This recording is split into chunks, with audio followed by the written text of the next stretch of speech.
আসসালামু আলাইকুম। কেমন আছেন সবাই? আমি আছি মোহাম্মদ সুলেমান। আপনার সাথে আজকে নাম স্টাইল করার ভিডিও নিয়ে আসছি আপনাদের মাঝে। তো আমি এই ভিডিওতে দেখা দেবো কীভাবে নাম ক্রিয়েট করবেন। আমি আমার টেলিগ্রাম গ্রুপে পিক্সেল ল্যাব অ্যাপসের লিঙ্ক দিয়েছি। পিক্সেল ল্যাব লাগবে সবার আগে। তো সবাই জানে যে কাজ করবেন পিক্সেল ল্যাব ডাউনলোড করে নেবেন। এই যে আমি পিক্সেল ল্যাবের লিঙ্ক দিয়েছি, তাহলে টেলিগ্রামে অ্যাড হইতে পারেন, নয়তো সরাসরি প্লে স্টোরে গিয়ে সার্চ করতে পারবেন। প্লে স্টোরে গিয়ে পিক্সেল ল্যাব লিখলে চলে আসবে। এখানে আমি লিখছি,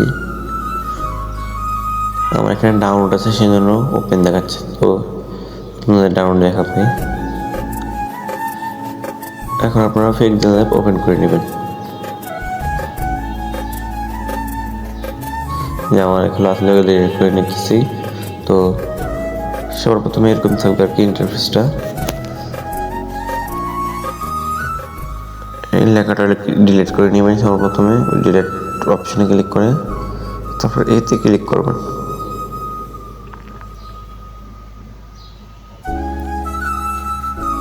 এতে ক্লিক করার পর প্লাসে ক্লিক করবেন, তারপর এডিটে ক্লিক করবেন। কলমের চিহ্নতে লেখাটা ডিলিট করে যেটা এডিট করবেন, যে নামটা, সেই নামটা লিখে নেবেন।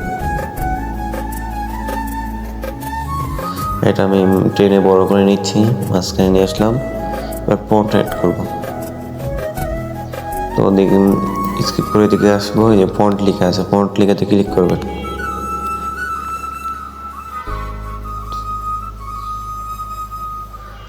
তো দেখেন এখানে অনেকগুলো ফন্ট আছে, যেগুলো কিনা ইংলিশ। এগুলো আপনি ইউজ করলে কোনো লাভ নেই, নামের কোনো চেঞ্জ হবে না। এগুলো নাম যেভাবে থাকবে ওইভাবেই থাকবে, এগুলোতে কোনো কাজ ক্লিক করলেও কোনো কাজ হবে না। তো সেই জন্য আমাদের লাগবে হচ্ছে মাই ফন্টে ক্লিক করবেন। এখানে দেখেন আমি অনেকগুলো ফন্ট আছে আমার, এগুলো হচ্ছে আমি অ্যাড করে নিছি। এগুলো সব দিয়ে আমি ডিজাইন করব। দেখেন আমি হচ্ছে বেশি মাহফুজ লিপি ভার্সন 2 এটা ইউজ করি। দেখেন নামটা ডিজাইন হয়ে গেছে।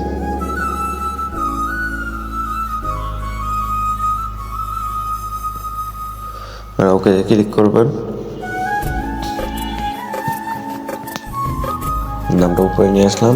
এবার দেখেন শুধু নামটা চেঞ্জ হয়েছে, কিন্তু কোনো মাত্রতা আসছে না। মাত্রতার জন্য এডিটে ক্লিক করে এখানে উপরে চিহ্নটা দিবেন, তারপর যে কোনো একটা সংখ্যা দিবেন।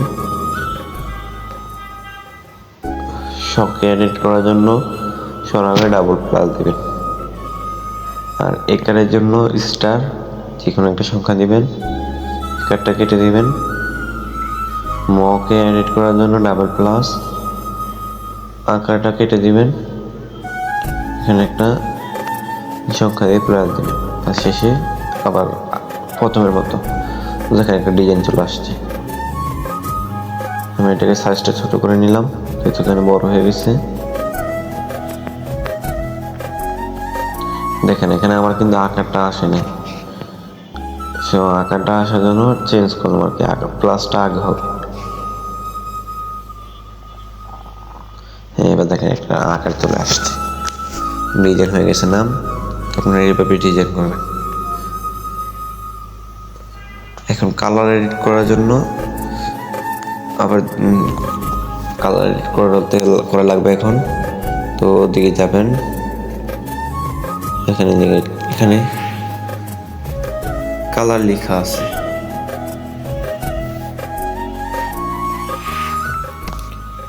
এই যে এখানে অনেক কালার আছে, যে জায়গার ইচ্ছা দিতে পারবেন। কিন্তু আমি এখানে এগুলো ইউজ করি না, আমি নিজস্ব কালার ইউজ করি, যেগুলো কিনা গুগল থেকে ডাউনলোড করে নিয়েছি, ব্রাউজার থেকে, ক্রোম ব্রাউজার। যে অপশনে ক্লিক করবেন, তারপরে গ্যালারিতে ক্লিক করবেন, গ্যালারির মতো চিহ্নতে। তারপর আপনার যেই কালারটা দিবেন সেই কালারটা বেছে নেবেন। ডাউনলোড করছি, সেই জন্য ডাউনলোড ফন্টে গেলাম, গ্রে কালারটা চুজ করলাম। ক্লিক করলাম, কালার চলে আসছে। এটাকে আরও সুন্দর কালার করার জন্য এখন এটাকে আরও সুন্দর করে কালার অ্যাড করব। সেজন্য 3 নম্বর অপশন আছে, ক্লিক করবো। যে মাঝখানে আবার একটু দেখাই, যেখানে মার্ক করে দেখাচ্ছি, এই যে গোল চিহ্নটাতে এখানে ক্লিক করবেন। ক্লিক করার পর এই যে শ্যাডো, এখানে ক্লিক করবেন। শ্যাডো আছে, শ্যাডোটা ক্লিক করবেন, ওকেতে ক্লিক করবেন।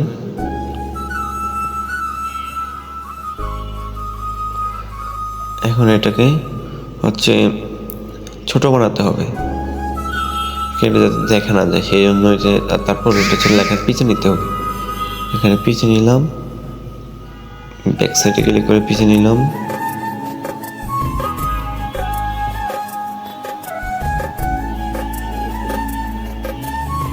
এখন এটাকে ছোট করবো, একবারে ছোট করে নিব, যাতে দেখা না যায়। সাইজে ক্লিক করে একবারে ছোট করে নিলাম। তারপর কিন্তু এখানে দেখা যাচ্ছে, এটা এখন কালার দিলাম। আগে যে কালার দিব, ওটা ক্লিক করে সবুজ কালারটা দিয়ে নিব। এখান থেকে খুঁজে পাই না, সেজন্য যে প্লাস চিহ্নতে ক্লিক করে সবুজটা চুজ করব, সবুজ।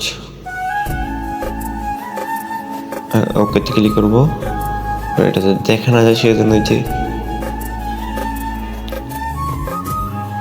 মাঝখানে নিয়ে আসলাম এই মিডল চিহ্ন, এটাতে এগুলো দিয়ে হচ্ছে এদিক সেদিক না কথা, আপনার যেটা যেভাবে লাগে সেভাবে ইউজ করবেন।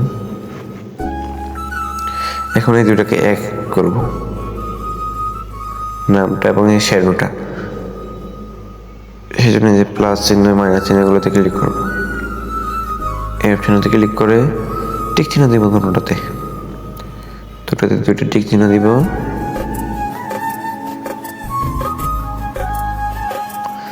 দেওয়ার পরে যে একসাথে আর কি এটা দেখাচ্ছে, এখানে দিয়ে আমরা ওকেতে ক্লিক করব, তাহলে এই দুটো একসাথে হয়ে যাবে।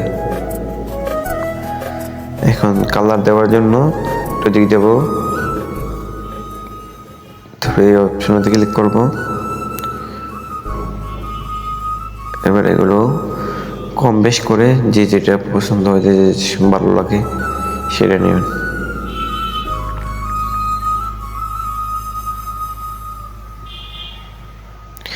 আমি সবসময় এগুলো 100 করে দিই, মাঝে মাঝে 2-1টা চেঞ্জ করার জন্য কম বেশি দিই।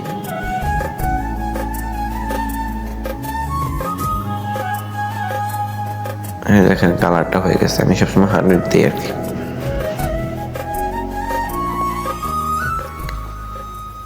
এই হচ্ছে আপনার নামটা ডিজাইন হয়েছে এবং কালার এডিট হয়ে গেছে।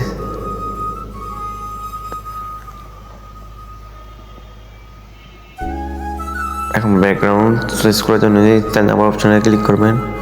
এখানে কালার সুইচ করতে পারবেন, যে কালার আছে, তারপরে কালার রিমেক ব্যাকগ্রাউন্ড, এখানে যে কোনো ব্যাকগ্রাউন্ড চুজ করলে কোনো ব্যাকগ্রাউন্ড থাকবে না। তারপরে যে ইমেজ আছে, ফ্রম গ্যালারি আছে, ক্যামেরা আছে, ক্যামেরার মাধ্যমে নিতে পারবেন। আমি এখান থেকে কালার নিয়ে নিলাম, কালার ক্লিক করে উপরের কালারটাতে ক্লিক করব। আমি এখান থেকে কালার নিলাম, যেটা আর কি আপনার সুন্দর লাগে বা ভালো লাগে। আমি সবসময় কালোটা নেই, মাঝে মধ্যে একটা চেঞ্জ করি। তো আমি এখন নীলটা নিয়ে নিলাম। এখন হয়ে গেছে নামটা এডিট সম্পূর্ণ। এখন এটা সেভ করতে হবে। সেভ করার জন্য ওই যে উপরে দেখেন সেভ বাটনের মতো একটাই আছে, ক্লিক করবেন। ভালো করে দেখে নিয়ে যেটাতে ক্লিক করে যে সেভ অ্যাজ ইমেজ, এটাতে ক্লিক করবেন। তারপরে সেভ টু গ্যালারি, এটাতে ক্লিক করবেন। তবে যেখান থেকে আপনি শেয়ার করতে পারবেন, ফেসবুক, ইনস্টাগ্রাম, টুইটার, যে কোনো মাধ্যমে শেয়ার করতে পারবেন। আমার সেভ করা হয়ে গেছে। তো আজকের ভিডিওটা এই পর্যন্তই। আর যে কোনো হেল্প বা প্রয়োজন লাগলে আমার টেলিগ্রামে যোগাযোগ করতে পারেন। টেলিগ্রামের সবাইকে সমাধান দিয়ে থাকি যে কোনো সমস্যা সমাধান। আর ফন্ট লিঙ্ক করে দেবেন, লাইক কমেন্ট শেয়ার করবেন। ধন্যবাদ সবাইকে।